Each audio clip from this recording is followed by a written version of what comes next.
Ada yang diuji dengan kebaikan, ada yang diuji dengan keburukan, ada yang diuji dengan kelebihan, ada yang diuji dengan kekurangan. Tadi misal anak-anak yang belum bisa berjalan, gitu ya, dia bukan kekurangan, tapi memang belum saatnya seterusnya. Ternyata gitu ya, tidak hanya orang-orang yang kekurangan saja itu yang sebagai ujian gitu. Kalau kita kan mungkin merasa permasalahan itu hanya hinggap di masyarakat, di orang-orang yang merasa kurang saja gitu ya. Misal yang mahasiswa gitu ya, yang lain bisa menggunakan handphone, laptop dan seterusnya dengan sangat mudah, keluaran terbaru dibelikan oleh orang tuanya. Ternyata ada mungkin sebagian yang hanya untuk beli HP saja sulit nih, hanya untuk beli laptop saja bahkan ada yang pinjam dan seterusnya.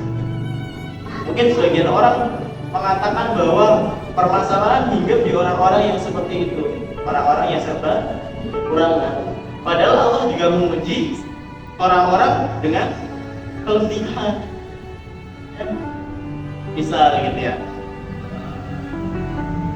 kita mungkin masyarakat yang dia tidak punya banyak harta gitu ya, kemudian melihat apa misalnya dosen gitu ya, dosen wah ini berangkat pakai mobil gitu ya, dia bawa laptop harga belasan juta, gitu, HP jutaan, terusnya gitu ya, wah mesti uangnya banyak, wah kalau aku uangnya banyak maka nggak ada masalah. Mungkin kita akan berpikir seperti itu kan, Bapak Ibu semuanya.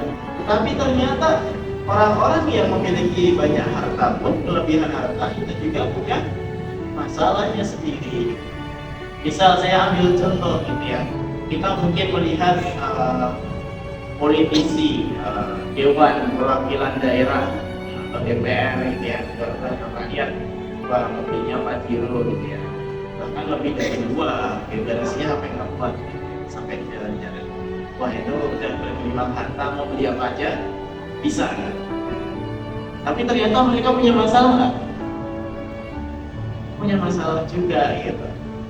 Banyak kasus gitu ya, pejabat gitu ya, mereka sudah berkelimpah harta gitu ya, kemudian istrinya sudah nggak perlu lagi bekerja gitu ya, sektor publik, hanya di rumah gitu. Karena gabut di rumah akhirnya ikut arisan ya, arisan ibu-ibu istri pejabat. Nah biasanya kayak gitu tuh, ibu-ibu istri pejabat pada arisan gitu ya. Akhirnya mereka pada diskusi, oh suamiku beliin mobil nih keluaran terbaru, oh suamiku beliin tas nih keluaran terbaru, oh ini impor dan seterusnya gitu ya. Akhirnya ibu-ibu yang lain tergiur nggak?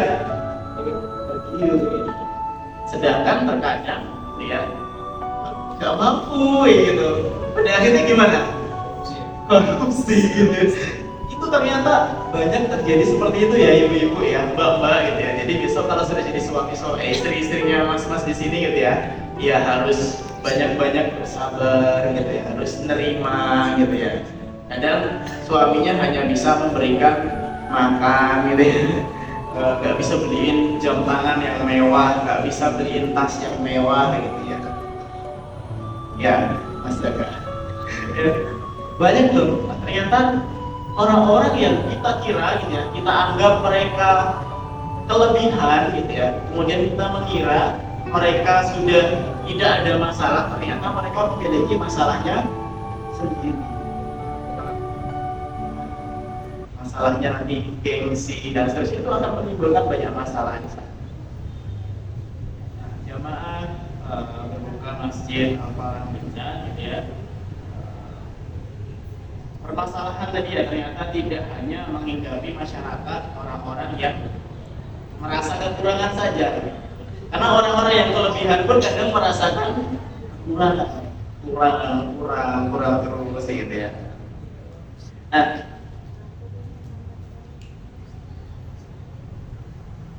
orang-orang yang kelebihan tadi gitu ya, gimana cara supaya mereka tetap berada pada koridor gitu ya, taat pada Allah gitu, supaya mereka tidak terjerumus, supaya mereka tidak mengalami kondisi-kondisi seperti tadi gitu.